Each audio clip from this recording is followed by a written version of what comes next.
Hi everyone, I'm Amanda Norman, Acting Nursing Director for Education. Thank you for the opportunity to present to you today on neuroleadership.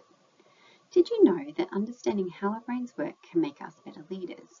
Today we're going to explore what is neuroscience and neuroleadership and how we can contextualize that into our everyday practice here as healthcare educators. So firstly, what is neuroscience and neuroleadership? So neuroleadership draws upon neuroscience and general leadership from psychology. It is built upon influence rather than relying on positional power or authority. Neuroleadership is sometimes termed as inspirational leadership, and it is a subfield of neuroscience. It's a social cognitive neuroscience exploring the processes in which the brain that influences humans' decisions, behaviours and interactions in the workplace and beyond. The objective of neuroleadership is to improve leadership effectiveness that takes into account the psychology of the mind and the brain. The heart of inspirational neuroleadership, it's the development that leaders who can make an influence, they can inspire and engage people instead of functional technical side of management. We know sometimes as nurse leaders and nurse educators, we're just in the day-to-day doing and the management, but really understanding our brains, we can make inspirational impacts and influence people and engage people to be better clinicians and also better leaders. Research defines, and through Ring and Leg and Rock in 2013, defines neuroleaderships into the four following categories: decision-making and problem-solving, emotional regulation, collaborating and influencing others, and facilitating change.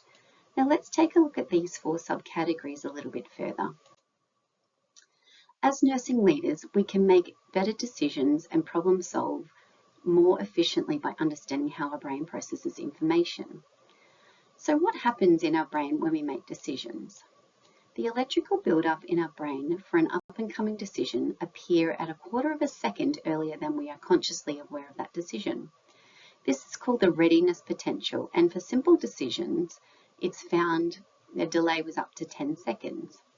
This suggests that our brain prepares us for decisions and nudges us into specific actions much earlier than we become aware of it. This saves our brain energy and provides a fast response to threat based upon previous experiences.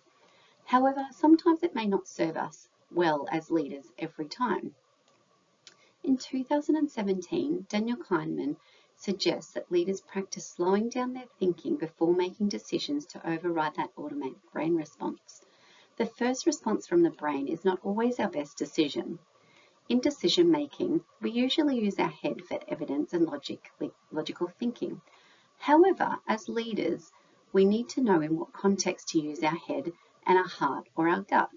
For example, for a person with greater expertise in an area can often make an instinctive, high-quality, heartfelt decision or gut decision. A novice would rely on that gut feeling, but experts can give considerable insight they have from their many years of experience and reflect on that. Sometimes as a leader, you must use your heart and put people over policy. Effective leadership is knowing when to use what strategy. As nurse educators and as leaders, we are often faced with challenges in decision making with new and expanding services coming on board or with competing educational requests from our clinical services. By understanding cognitive processes and biases that assist us to make more informed decisions in nursing education, we'll have better outcomes for our patient, but also our service delivery. Our brains have over 100 negative and positive biases that influence our thoughts and personal, financial, and behaviours, beliefs, and relationships. These biases are automatic, shortcuts, and short-term thinking. Our personal biases are the greatest limitation to personal growth and important to understand our own biases. Another consideration when we're making big decisions is our cognitive bias and stress in decision making. Research shows that if we train our brains to recognize cognitive bias, we can improve our decision making by up to 30%. We can probably all think about a time when we've had to make a stressful decision and what that would look like. Stress can have negative impacts on our decision making. High levels of stress can reduce your cognitive function by up to 50%. Imagine that your cognitive function decreases by 50% capacity. This demonstrates the importance of stress management in leadership. With your stress in mind, how do we regulate as leaders, and particularly nurse leaders, our emotions in response to stress? When we're making big decisions, sometimes we can make those critical, rash decisions, like our brain has already gone to that process. But we need to understand how we're going to keep our emotions in check as leaders and to be inspirational leaders. Keeping our emotions in check can have a profound effect on our ability to lead and our leading our teams and those around us. The brain's prefrontal cortex, which is responsible for our logical reasoning and planning, and the amygdala, which is involved in our emotional responses, play a crucial role in decision-making and how we respond as leaders. Our rational thinking is your conscious brain. It is deliberately checks in utilizing your prefrontal cortex, which is best for decision-making. When you become stressed or overwhelmed or overstimulated, our amygdala becomes involved and you have that profound emotional response. Think of your amygdala as your smoke detector in your brain. Our uncomfortable levels of stress rapidly evokes chemical changes in the brain that impair a higher cognitive function in our prefrontal cortex. Neuroscience studies suggest that when we are under pressure and under threat from alternative or micromanager, we are not in the best mindset for problem solving or building trust. I'm sure you can take a moment to reflect on your feelings when you have felt stressed whilst you're leading. What type of response did you have? Was it a stress response, a fight or flight response, or was it a relaxed and calm response with flexibility? Now have a think about what triggered your stress. How did you physically and emotionally react to that? What was the outcome of your response? Understanding these aspects and reflecting on these situations can help you identify patterns and develop better strategies for future situations.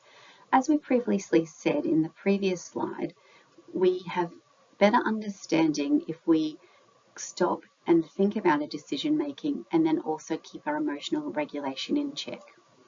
Harmonizing our emotions, rational thinking and intuition.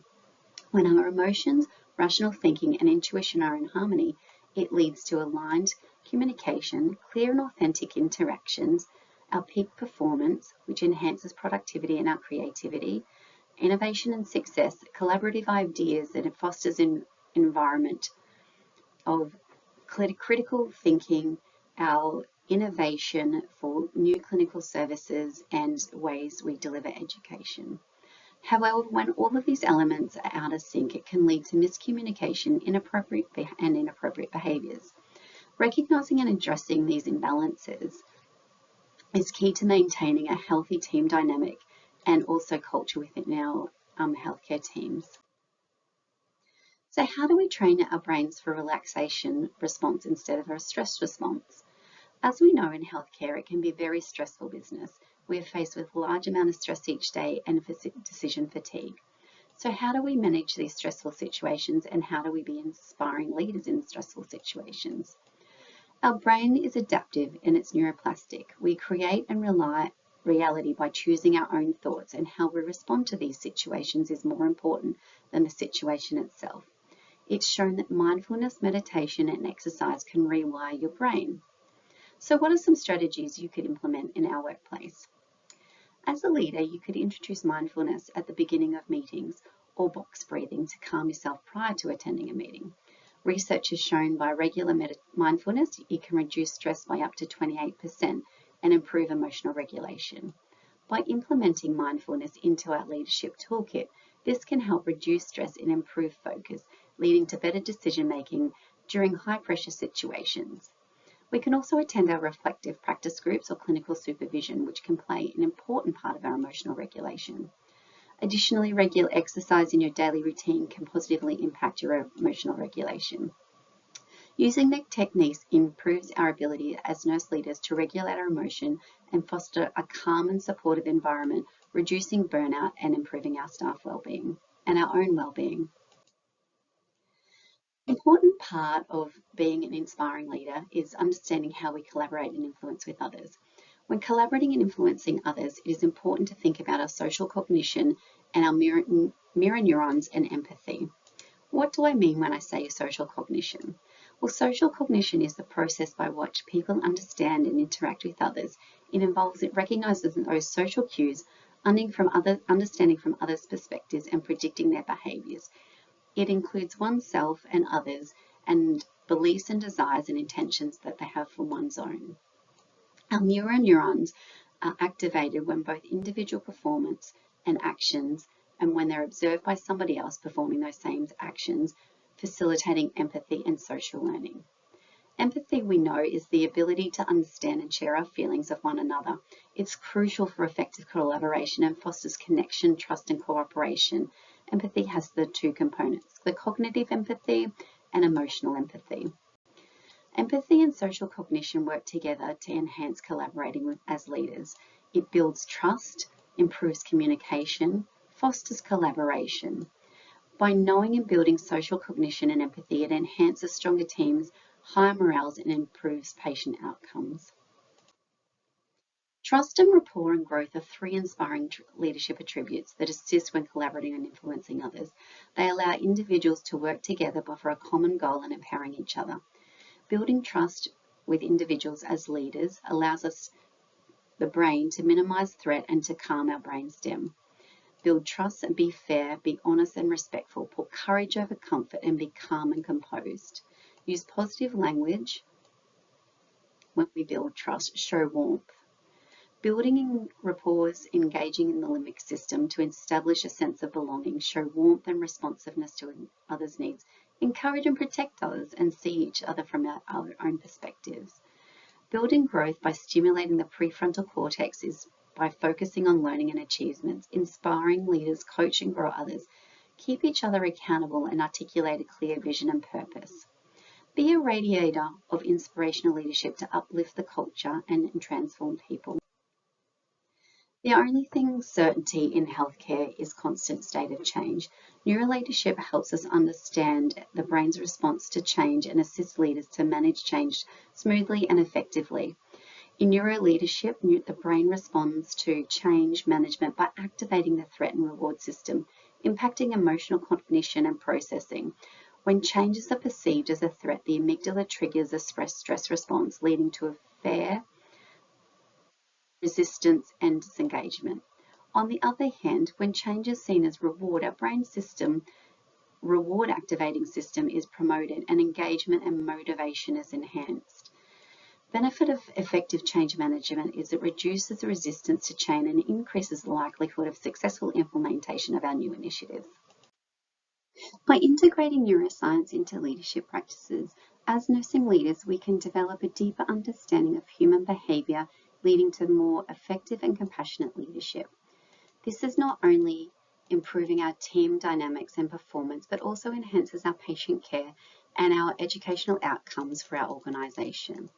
It's a social and cognitive neuroscience exploring the processes in our brain that underlie the influence of human decision-making, behaviours and interactions.